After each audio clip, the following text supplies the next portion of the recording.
Good morning, welcome to the Guitar Channel. I am very happy to welcome you back another interview. I am with Michael Spalt, who is the president of the European Guitar Builders Association. Yes. Okay, sorry.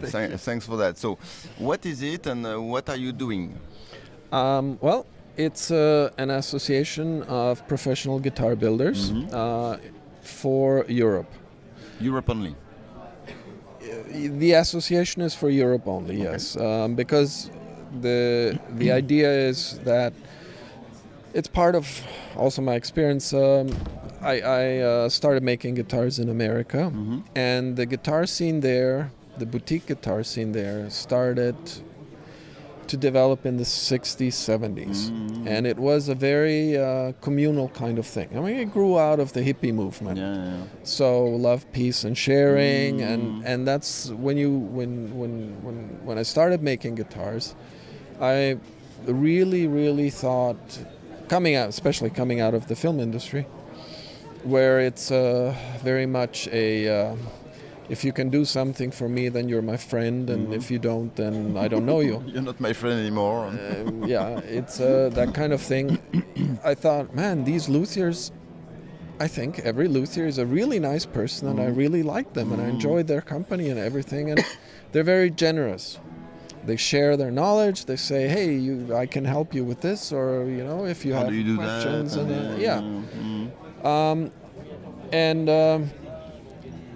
It's 5-6 years now that I moved to Europe, and suddenly I found this is a very different situation here. It's much more, first of all, the countries are very isolated. I had no idea what the French builders are doing. They weren't really present in America. I mean, the only guy I knew was Patrice Vigier, because I met him at the NAMM show. But otherwise, I had no idea about any French builders. And I live in Austria now, so that's connected with Germany, and there's a lot of exchange there. So I knew what the Germans are doing, but we ended up doing the guitar show in Montreal. And I had talked to a friend in Vienna about we ought to do, coming from America where there's a lot of shows. In Germany there was only the Frankfurt show, in Austria, Germany. So,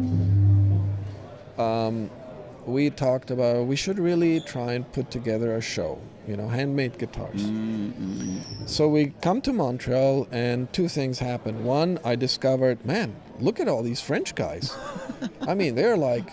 They do some cool guitars. There's a whole universe of really cool builders out there that I had no idea about. And the other thing was that I discovered some other people like Juha Ruokangas and Uli Teufel and Fred Pons from Kopo Guitars that had the same idea, and they had been kind of thinking about it for years. So we got together at a certain point, and we had some talks, and we decided, yes, we really think we should do a guitar show in Europe. So then what happened was we kind of figured out, okay, we need some kind of legal framework so we can sign contracts and all that, because, I mean, we're private people, and that's we can't do it that way. So we formed the association. Originally, that was the beginning of the association, and then once we started with that, we figured out, wait a second, the association could be something that is really has an impact on the world for the European builders. And I took a lot of it because in America you have two associations actually. One is more industrial oriented, one is more really kind of knowledge sharing, the GAL. But the idea is that you do have a community of luthiers, and that you have these exchanges, that you help each other, that you share the knowledge, that you grow. For me, a show has always been, I mean, one of the benefits of a show is to see what other people are doing, and also to discover that, like, wow, fretwork like this, I didn't know you could do this. Okay. You know, it's like you discover, wait, I can improve things, I can learn, I can, and also you share with them a very similar life experience, because your problems are similar. As a small entity builder, it's for a lot really the same situation. So these things all kind of came together, and so we decided, okay, we'll grow the EGB, and it's still very much in the beginning phases, because we put a lot of energy into making the show last year, and there wasn't much time left over to really develop the EGB. But like this year, the symposium, the EGB symposium at the Holy Grail Guitar Show, will be expanded. Catherine Dudley will come. Okay, nice. And other people like that. We will have seminars that are about technical matters, or, for instance, how do you determine the price of your guitar, about all sorts of things that are interesting to luthiers.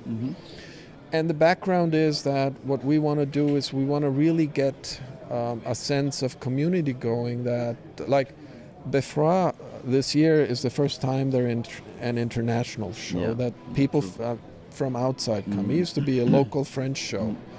And a lot of the guys here said, you know, I had no idea it existed. I mean, they're German, they don't know what happens in France. And I think that's very important, because the impulses that you share, you know, are they can help you tremendously in your craft and also in terms of your life. I'm one of the guys here that went to the Holy Grail Guitar Show, said, you know, what was great after the show was not the sales and all that, but really I went home with a different sense of self-assuredness.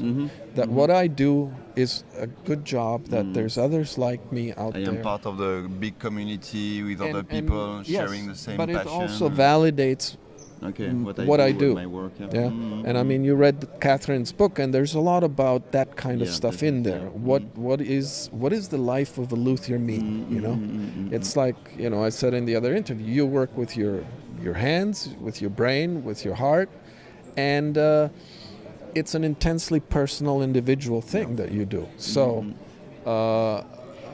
what's so great about the guitar is somebody said that about dogs. Why are there so many dog races? They said, well, the dog is desperately trying to adapt itself to the various human characters. You know, there's one for every type of person. Guitars are like that. You know, they try to, for every personality, everything, there's a guitar. And, you know, it's part of that richness and individuality. I don't think there's anything, I mean, violins are so, or there's no other instrument that is so intensely personal and so varied in its expression and manifestation. So, plus the cultural role, you know. I grew up, you know, I'm an old guy now for a lot of people, because I grew up when I was still at the tail end. I was a kid, but we still got some of the cultural revolution of the 60s and the opening up of possibilities, of hope, of trying to redefine a lot of the things, social parameters. And the guitar is connected to that. You know, it's this idea of self-expression, of rebellion, and all that. And I think for us, starting to work like this, to make these connections, the network, yes, it's going to have a very practical side to it. Like, how can we source materials that if you want to buy it, you have to buy, I don't know, half a ton of? One luthier can never do that. I mean, big factories can, but a luthier can't. So you get several together and they can do that, and share it. Things like that on one hand, and then on the other hand, also things like this whole story of the meaning of luthier's life, support networks, knowledge networks. And then the further, and that's what we did the Holy Grail Guitar Show for. It's like the yearly flagship event. Although we're separating them a little more because the Holy Grail Guitar Show is really geared towards the public. Yeah. It's about the public. It's about the public recognizing and learning about the value of the custom guitar, of the hand-built guitar. Yeah. Because there's a lot of shows where you have industry guitars, like Frankfurt or others. And so on. There's industry guitars, and then there's handmade guitars, and the two don't really mix because a person who makes like 10, 15, 20, 30, 50 guitars a year has completely different marketing needs and different a different approach and so on, and a big trade fair doesn't work for that. They're geared towards a company that puts out 500 guitars a day. Yeah.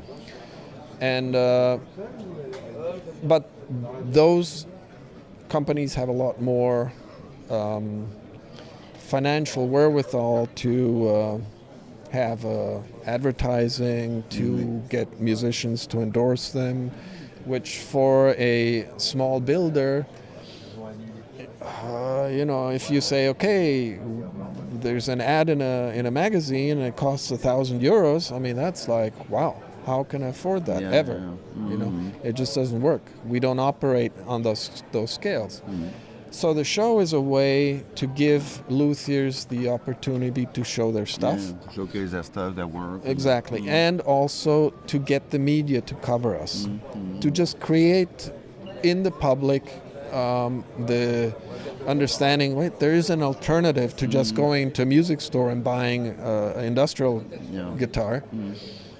And the show is the concept of the show is basically, and that's why it's very very focused. It's really only guitars. We don't have pedals, amps, or anything like that. No accessories or no accessories, nothing. It's just only guitars, because everything else becomes a distraction in that moment. We also don't have people bring in, industrial guitars, because that reinforces certain preconceptions about what a guitar should be. And then it's a changing roster. It's an international show because there's a lot of variance in terms of the approach, how the ideas of guitars. Different countries have different predilections, maybe, and it's also a rotating show, meaning that since our focus is on the whole guitar building community, and obviously we only have 115 spots. This year we had over 200 applications. So that put us in the very unhappy position of having to refuse some people, and then in the very, very unhappy position of having to say, okay, some of the people who exhibited last year will not be able to exhibit this year because we need to have some space for some people who haven't had a chance. That was a bitter pill for some. It was difficult, and I think also because some of the shows in America have been doing it this way for 20 years. Do a selection, you mean? Yeah, of course. Like Healdsburg is an invitational show. You apply, and they say, yes, we can take you or not. And the difficulty, though, is that as a luthier, of course, it's a personal thing. But it's something that is really essential because there's so many people that we want to also give the public the sense of there's more out there. And ultimately the idea is that the show benefits all hand-built luthiers by making the hand-built guitar something that is desirable, and that is really something that you want to go out and explore. Last year it was in November, the first edition of the Holy Grail Guitar Show, and I went there. I did a lot of incredible interviews. Well, I think because I was interviewing some incredible guitar builders, and I really enjoyed a lot the show because it was a show organized by luthiers for luthiers. So I think it was really a huge success just because of that, and you did a great job about it. And so what is going to be different for next edition compared to last year? You touched base a little bit on that about the symposium part, so about the public part, or basically last year's show we went into it not really knowing much about how you organize a show like that, and it was and it was a home run. I mean, it was a huge success. Well, I think I have to be a little how should I say? Well, I say it. Yeah, no, I'm humble in the sense that it wasn't a home run because we did something special, but just because we did it and there was an enormous need there. Yeah.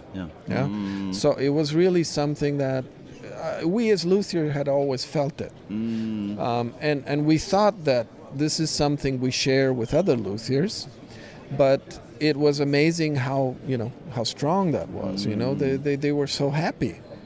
And that, of course, translates to the visitors. That was the special thing, the atmosphere about it. So, but for the organizing team, it was, it just exploded, the work and the time and the effort and everything. So when we thought about the next show, we said, well, we cannot do this again. I mean, it's not sustainable the way you did it. We did it. So we had to change a few things, and then we thought about, okay, is this going to be just a repeat? And I think part of the whole thing was, well, like the visual concept is changing totally. So that it's pretty cool this year. And one of the reasons we wanted to do that was, well, if you just you have the same logo, you have the same design, you change two colors, or you write second there, people expect the same thing. But we want to keep people a little bit off balance in the sense they don't know what to expect, what is going to happen. I was surprised when I saw the visual and said, well, what's that? Is that the Holy Grail Guitar Show? I was very happy because I'm going to be right in the theme with my long hair, the flowery shirt, and so on. So and that's for me, in fact, right? It's Halloween, and so I don't know, something may happen, like, but that's the idea. It's something where guitars are essentially fun. That's what it should be. And you go to like Frankfurt or so, it's not fun. It's also very conventional, it's very industrial. I mean, people in suits, and that's not what guitars really are about. It's not about music and exactly. Especially if you talk to the public. So I mean, there's one company, Ernie Ball, and I've been to the NAMM show a lot of times. It's a big string company, and they also make guitars. But they have a big booth at the NAMM show, and every year they have a theme. One year it's like surfing, the other year it's, I don't know, astronauts and so on. So the whole booth is decorated like that, and all the people have a costume on. Everybody at the NAMM show goes to see, well, what's Ernie Ball doing this year? It's a little bit like that. We want to make this an event in the sense that, wow, what is it going to be? You want to go. It's not the same performance. I mean, that ties also in that you won't see the same exhibitors. I mean, yes, you will see repeat exhibitors, but there will always be also new faces too, new things to discover. And so that's the important part, to keep the show alive. And yes, after maybe later, somebody who doesn't exhibit one year will exhibit the next year and so on. It's alive. It's something that really I won't be exhibiting this year. Okay.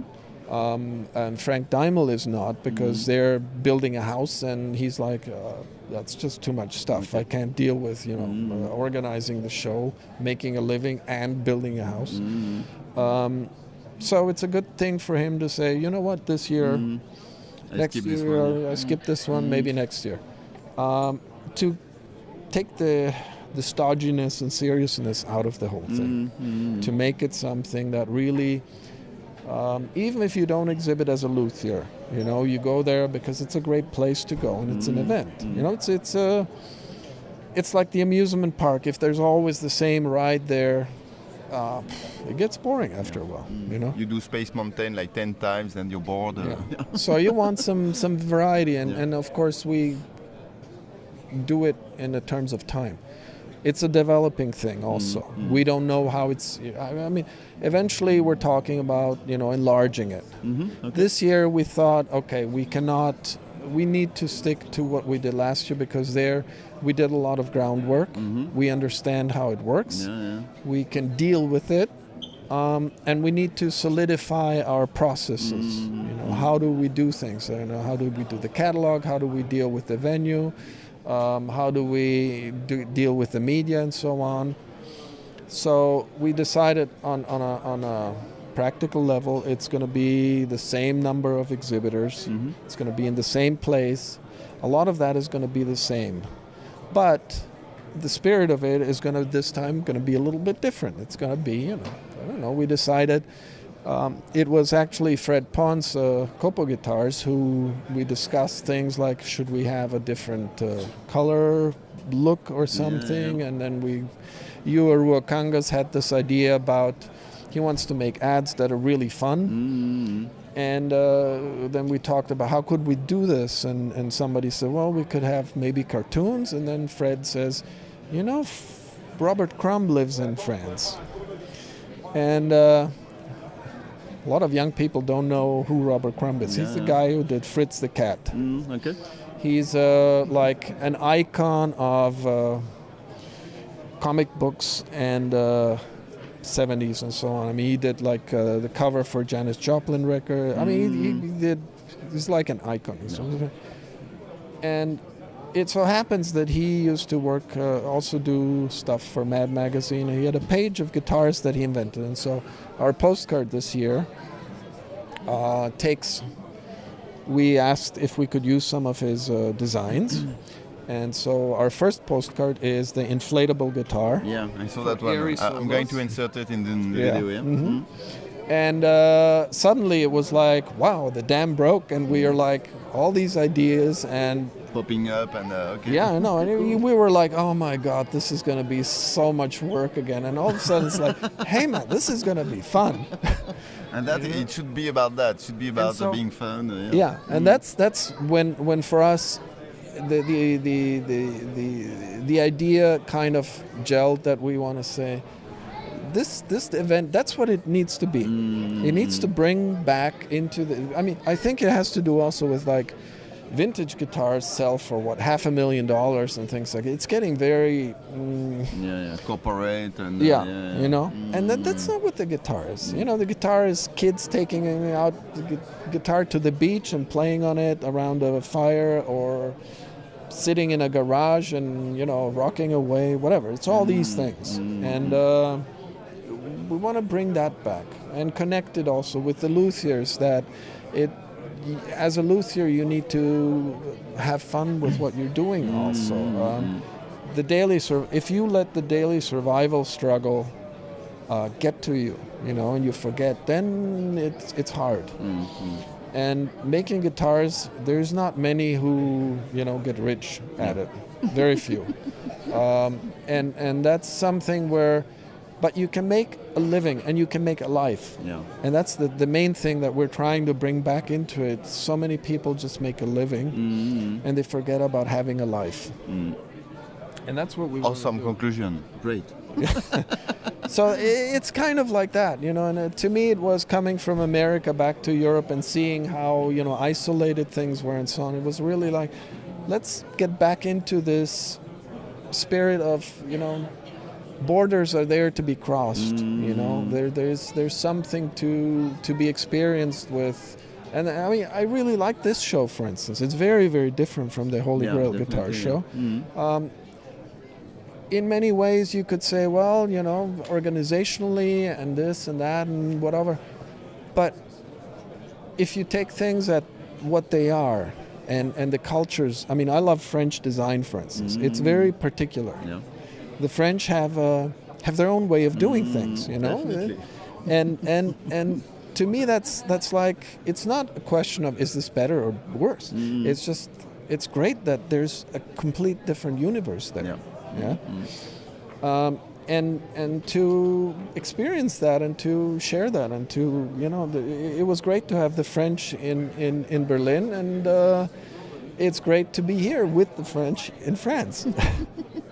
You know, so we're really happy to have been part of this, and to see also what's nice is now, you know, you see faces that you've known, and it's becoming a family. You know, I know this guy, and we meet again, and we do this kind you of have thing. Some, meeting point once a year, twice a year. So it's Exactly. good, You know, and so part of the EGB is also going to be that we will.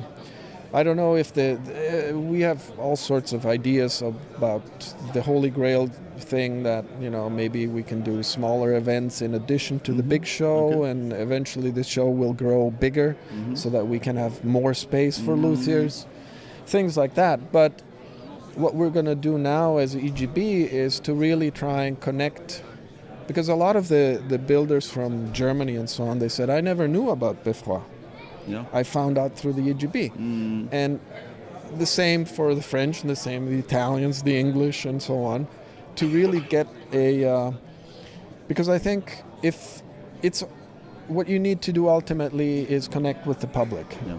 It has to be. Yeah. And the public's awareness a lot of it comes through the media, and the media needs something to, you know, they need content for what they do. And what we need to do is generate that content. We had great support for the show from some of the big magazines, and they were very happy to, like, you know, interview the luthiers and to do big photo spreads about it, because yes, their money comes from the industry. You know, let's be frank, we can't afford to pay for all that advertising, and they need to make their magazine to print it. But we can do something that is like makes people want to buy the magazine. Yeah. I mean, they look at other people's advertising there. We can't change that, but at the same time, it kind of brings our stuff. It makes it visible. Yeah. Yeah, and it's a great tool to communicate and to let people know that yes, guitar building and handmade guitar building is an option that is really viable and with an incredible variety of options. So yeah. And well, thanks a lot for your time, Mikael. It was great to be able to talk to you, and looking forward the 2015 Holy Grail Guitar Show. You will be there, I hope. I hope so. Doing a good job interviewing. Yes. Yeah, you're part of that too. I mean, it's really important. What you do is very important for us. Thank you very much. Because it brings us closer to the public. Yeah, and I enjoyed doing it. It was great. So I'm really looking forward being in Berlin again this year, actually. Yep. Thanks a lot, Mikael. Thank you. Bye bye.